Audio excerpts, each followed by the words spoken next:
At the beginning of this chapter, I talked about the commutative property of partial derivatives. That's where the order of the second derivative of a partial derivative didn't matter, right? So remember, for second order mixed partial derivatives,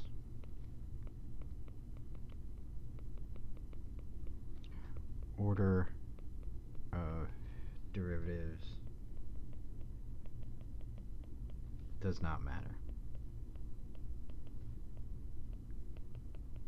Okay?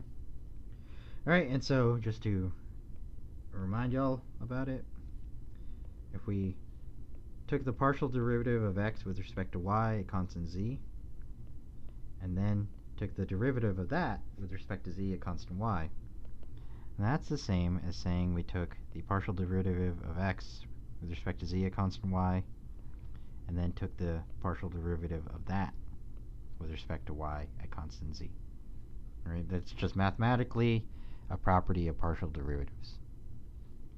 Now, jumping to thermodynamics, the same thing applies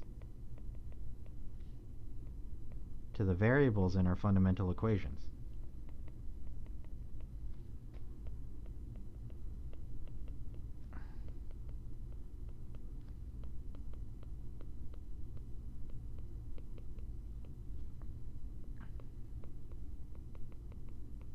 Okay?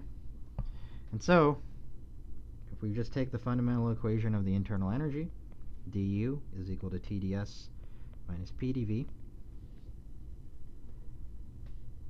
and we took the derivative of it with respect to S at constant V, and then took a second derivative of it with respect to V constant S,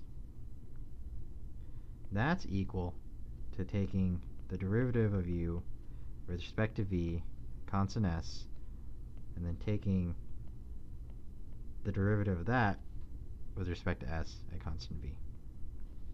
Okay? All right, so that's just, what the commutative property tells us about this derivative. The reason it's useful in thermodynamics is because, based on our analyses from before, we actually can rewrite these derivatives in terms of measurable properties. And so, if you remember that from before, we said that the partial derivative of internal energy with respect to S is just temperature.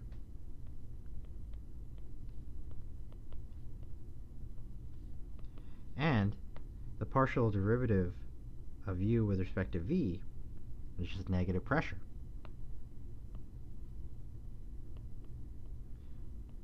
Right?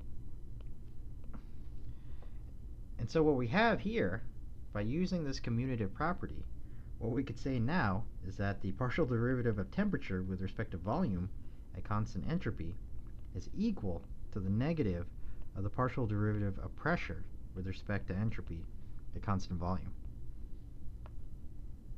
Right? And so that's, by combining these fundamental equations and the properties of partial derivatives, we're able to get this sort of relationship. So this second partial derivative trick that we just pulled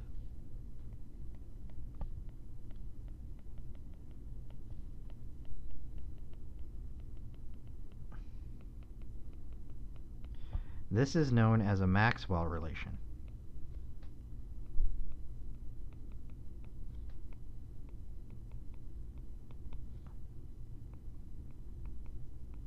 Okay? Right? And we could apply the same sort of trick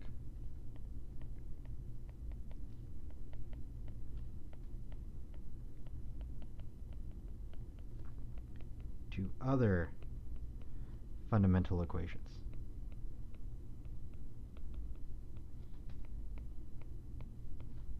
Okay? All right, and so what we could do here is, I'll let y'all practice, kind of doing these Maxwell relation identities.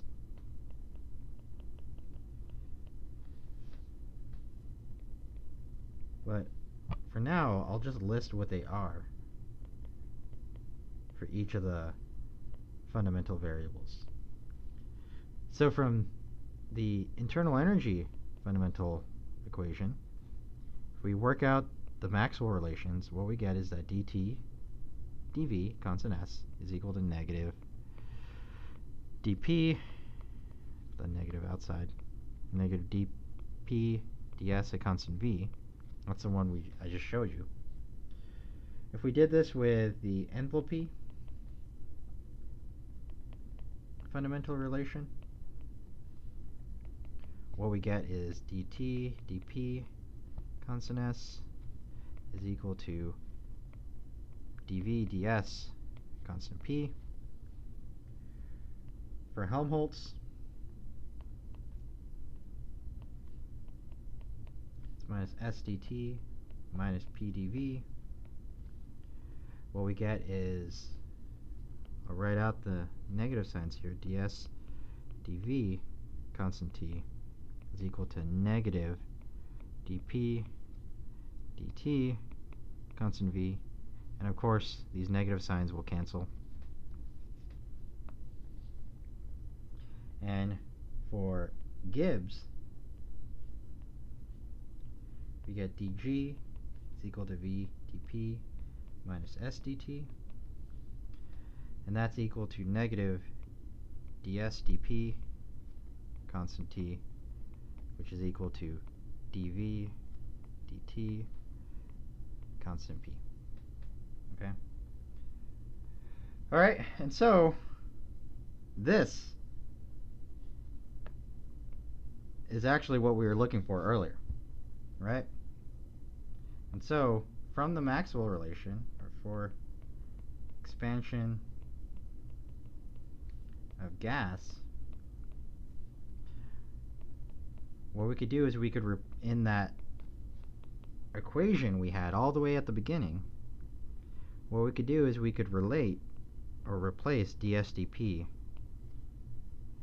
at constant t with negative dv dt at constant p, right? And so this tells us, rather than having to think about how entropy changes with pressure at constant temperature, what we should actually do is actually look at how the volume changes with temperature at constant pressure, right?